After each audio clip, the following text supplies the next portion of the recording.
Despachan al Senado proyectos sobre rendición de gastos reservados. Aprueban regular pagos de sobregiros de cuentas corrientes. Exdirector de CONADI califica como imprudente compra de tierras indígenas.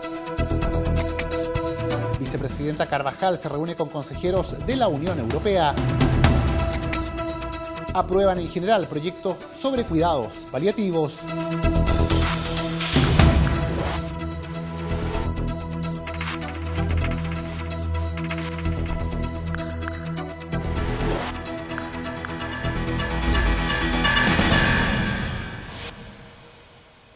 ¿Cómo están? Sean bienvenidos a una nueva edición de Frecuencia Legislativa. Nos reunimos para revisar las informaciones más relevantes acontecidas durante la última jornada aquí en la Cámara de Diputados. Partimos hoy contándoles que se despachó al Senado el proyecto sobre rendición de gastos reservados. El texto busca otorgar mayor transparencia en materia de rendición de cuentas de este tipo de gastos, también influenciado por investigaciones recientes que dirige el Ministerio Público y que han adquirido gran notoriedad. Tras un segundo informe de la Comisión de Hacienda, fue aprobado por la Sala de la Cámara de Diputados el proyecto de ley que regula la información y rendición de cuentas de gastos reservados en el sector público. La iniciativa, que pasa ahora a consideración del Senado, incorpora modificaciones permanentes a la Ley 19.863 sobre remuneraciones de autoridades de gobierno y cargos críticos de la administración pública y norma la rendición, control y fiscalización de los gastos reservados, tal como apuntaron los diputados Marcelo Chilling y Patricio Melero. Este proyecto de ley tiene origen en una especie de sanción que hizo el Congreso con el mal uso de los gastos reservados, sobre todo en carabineros, y se les dejó en una cifra casi igual a cero. Luego el Tribunal Constitucional repuso estos recursos, pero el gobierno se comprometió a enviar un proyecto de ley que permitiera aumentar el control fiscalizador tanto del gobierno, de la Contraloría General de la República, como del Parlamento sobre el buen uso de estos recursos. Esto tiene una dificultad porque por la naturaleza de las funciones que se supone que financian en el Estado estos gastos reservados, que son básicamente labores de inteligencia para distintos fines, no pueden ser completamente transparentes, lo cual dificulta la fiscalización del buen uso de los mismos. Al elaborarse la ley de presupuesto va a tener que venir cada uno de aquellos que usan este tipo de recursos y contestar la pregunta: ¿usted qué mal que acecha a la sociedad chilena va a combatir con estos recursos? Son gastos necesarios para llevar labores que por sus características tienen que ser reservadas. Acciones de inteligencia y contrainteligencia, acciones para combatir y infiltrar a los narcotraficantes, acciones para resguardar adecuadamente nuestra soberanía nacional. Y la ley lo que hace es que establece un nuevo procedimiento de rendición de esos gastos mucho más exhaustiva, mucho más clara, manteniendo la reserva, pero que deben las respectivas ramas de las Fuerzas Armadas hacer ante los subsecretarios, ante la Contraloría General de la República y también ante el Congreso Nacional, que soberanamente de ahora en adelante va a aprobar el monto de esos gastos reservados año a año en la ley de presupuesto. Vamos a una indicación que establece que en la ley de presupuesto no habrá piso mínimo, pero sí habrá una glosa presupuestaria que establece la existencia de ese gasto. De manera tal de que siempre el presidente de la República, ante la eventualidad de que el Parlamento tomara una acción tan irracional como el año pasado, siempre tenga un mecanismo para reponer en parte esos gastos reservados que permiten actuar contra la delincuencia, el narcotráfico y el crimen organizado. Tanto los ministerios como las entidades que manejan gastos reservados estarán sujetos a control interno y externo respecto de su ejecución. Además, mediante resolución fundada de carácter reservada, identificarán las unidades operativas que requerirán para su operación del uso de este tipo de fondos. Con cargo a los gastos reservados, no podrán efectuarse pagos a funcionarios públicos ni transferencias para financiar campañas políticas de partidos políticos u organizaciones gremiales. Y se aprobó regular los pagos de sobregiro en las cuentas corrientes. El texto remitido al Senado para su tercer trámite consta de un artículo permanente que no fue alterado por la Cámara. El único cambio fue la introducción de una norma transitoria que señala la entrada en vigencia de la ley y los tipos de pagos que afectará. Modificar la ley sobre cuentas corrientes bancarias y cheques, con la finalidad que el pago de los sobregiros sea automático con los primeros abonos que se hagan a la cuenta corriente correspondiente, es uno de los objetivos del proyecto aprobado por la Cámara de Diputados. La iniciativa fue valorada por legisladores de todos los sectores políticos y muy particularmente por el oficialismo, donde estuvo su origen en el Senado, dado que viene a atacar una problemática que afecta a miles de cuentas correntistas del país, como resaltó el diputado UDI Joaquín Lavín. Lo importante aquí es que hoy en día existen 4,5 millones de cuentas corrientes en Chile, que 3,5 millones tienen línea de crédito, y el 50% de estas líneas de crédito es utilizada y tienen en promedio 750.000 pesos de deuda, lo que genera altos intereses para las personas y con esta moción, con este proyecto de ley, lo que se busca es que esos intereses se reduzcan a hacer automáticamente el pago de ese crédito. La propuesta, ratificada en general y en particular por 130 votos favorables y 2 abstenciones, también busca que los clientes puedan abonar directamente a la línea de crédito a través de pagos realizados por caja en las sucursales del banco respectivo.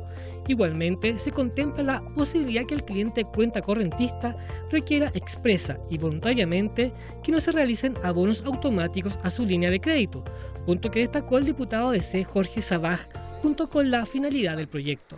Esta es una medida sencilla pero eficaz y que también respeta la libertad del cuenta correntista, por cuanto también le da la opción por una única vez de señalar de que no quiere que esos abonos vayan a cubrir los sobregiros.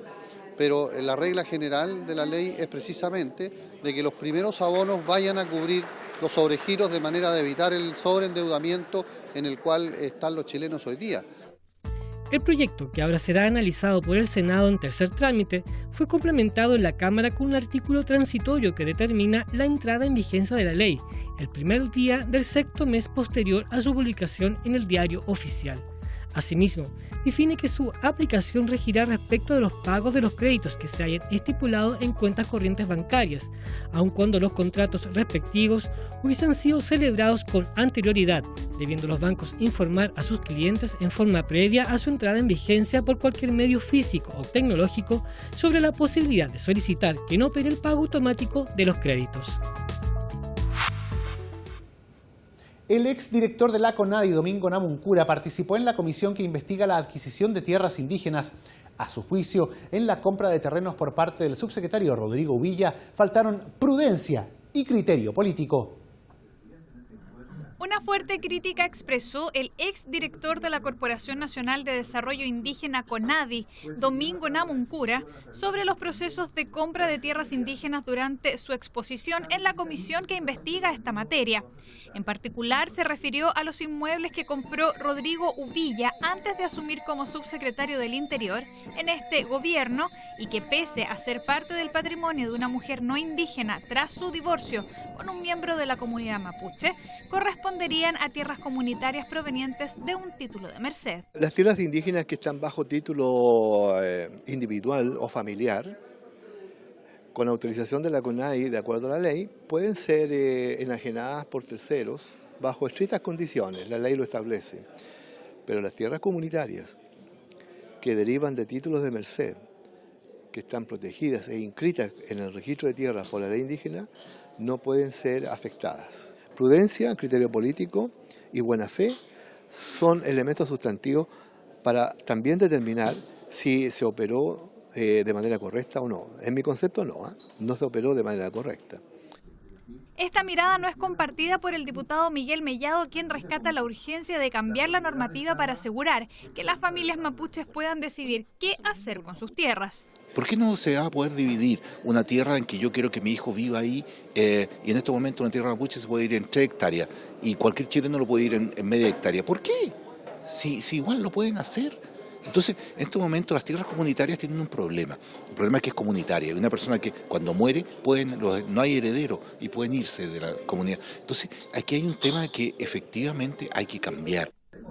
La presidenta de la instancia, diputada Emilia Nullado, discrepó sobre esta mirada, pues asegura que fueron los propios pueblos indígenas quienes pidieron incluir esta protección en la norma. En el Acuerdo de Nueva Imperial, el año 89, los propios pueblos indígenas plantearon la protección por la pérdida permanente de la tierra indígena, especialmente en el territorio mapuche, y por lo tanto fue a petición de ellos. Además, la parlamentaria criticó que a través de la consulta indígena se planteen aspectos que justamente ponen en riesgo la protección del territorio indígena, no solo en la Araucanía, sino en otras regiones del sur y del norte, donde las mineras han causado un fuerte impacto en las comunidades. La vicepresidenta de la Cámara de Diputados, Loreto Carvajal, se reunió en un almuerzo de trabajo con un grupo de consejeros de la Unión Europea, encabezado por Ruth Vallada, jefa de la sección Política, Prensa e Información de la Unión Europea en Chile. Representantes y consejeros de países integrantes de la Unión Europea, encabezados por Ruth Vallada, jefa de la sección Política, Prensa e Información del organismo en Chile, se reunieron con la vicepresidenta de la Cámara de Diputados, Loreto Carvajal. La autoridad detalló la labor que se inició durante el almuerzo de trabajo con los representantes del viejo continente, con quienes se estableció un primer contacto a este nivel. Le hemos podido presentar los avances legislativos en esa materia, en cómo nosotros nos hemos estructurado a través de una comisión técnica y cómo hemos ido trabajando no solo desde el aspecto de la norma o de la ley, sino que también creemos importante relacionarnos para hacer los diagnósticos y colaborar de manera conjunta en los programas que la Unión Europea en esta área, en esta Comisión Permanente de Género, también los está haciendo. Nosotros nos sentimos muy orgullosos además de poder iniciar un trabajo que no es fácil, que tiene que ver con cambios culturales, educacionales, con miradas y con experiencias de distintas latitudes que a veces podemos tomar de la mano, podemos replicar y podemos acercarnos en nuestra propia sociedad. Respecto a los principales alcances de la reunión, Ruth Vallada, representante de la Unión Europea en nuestro país, dijo que aunque se trató de la primera reunión de este tipo con el Congreso chileno, se logró un gran avance.